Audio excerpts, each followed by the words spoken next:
let me ask you about love.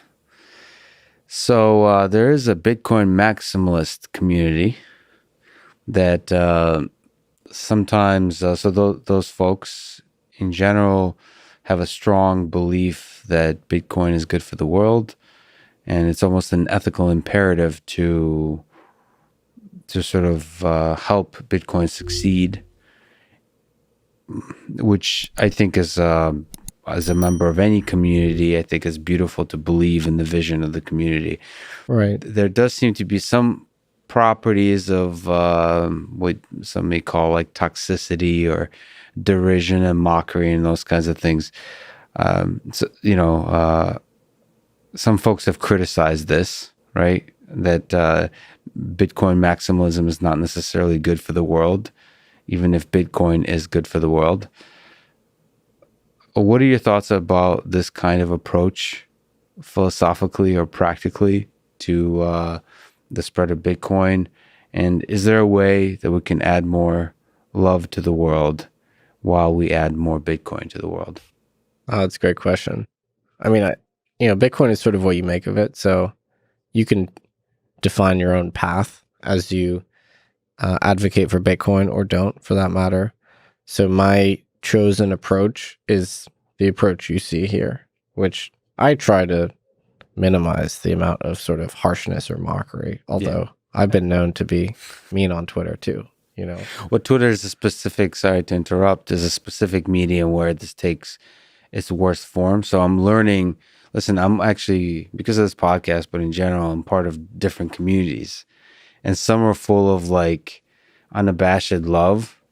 And some are like, when I experienced on Twitter, the Bitcoin community, at first I was off put in terms of the intensity, the mockery. I bet. Yeah. The layers of lol, like the layers of not taking anything seriously.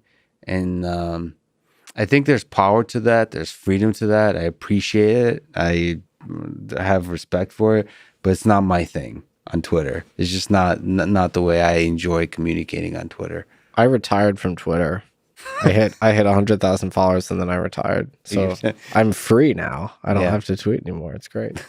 But I totally can see the point. I wish that Bitcoiners were gentler in their approach.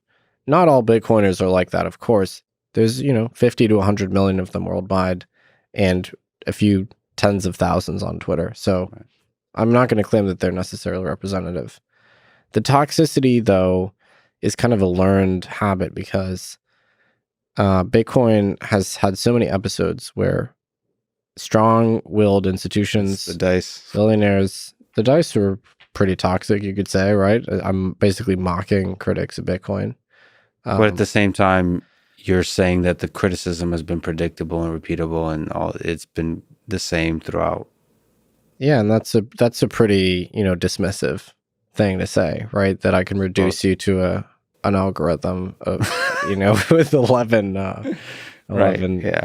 permutations. But the thing to remember, I guess, is that some of the best funded companies in the Bitcoin space, the most powerful miners, billionaires, have tried to change and co-opt and alter Bitcoin to shape it to their liking.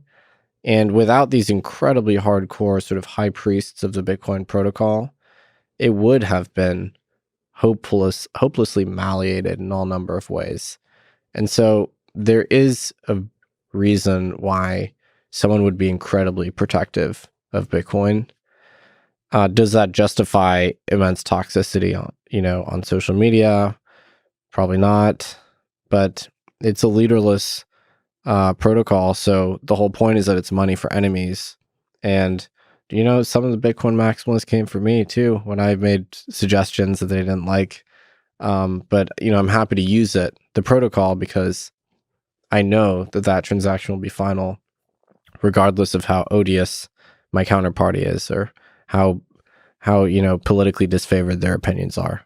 See, I mean, and this is where there could be disagreements, but I think you have to think about what's effective as a defense mechanism of strong ideas. And I personally think that like kindness and thoughtfulness and like is much more effective because it lets the idea shine, as Right. opposed to the personality of the individual humans overriding it.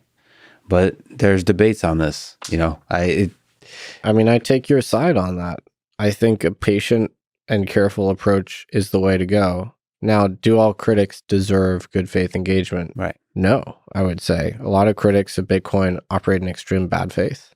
And the reason why is because we're not just talking about technical questions. In fact, most of this conversation has not been technical. It's been political. Mm-hmm. Because Bitcoin is an intensely political idea. And so a lot of people are predisposed to totally hate it and to wish, death on Bitcoiners. I mean, there was a professor at GW I saw earlier this week that was musing about getting all the Bitcoiners on a boat and sinking it. It's like, in what other context would a, upstanding professor muse about mass murder? But in the context of Bitcoin, it's sort of okay, within his peers, because you're talking about something that most people don't like. It's a concept that's alien to them, that doesn't jive with the way they see the world. And so because it's so, pitched from a political perspective, there's a lot of critics as well as defenders that operate in bad faith, I would say. But that's the nature of the beast. It's because we're proposing a very disruptive thing. Mm-hmm. And there are people that would be disrupted by it.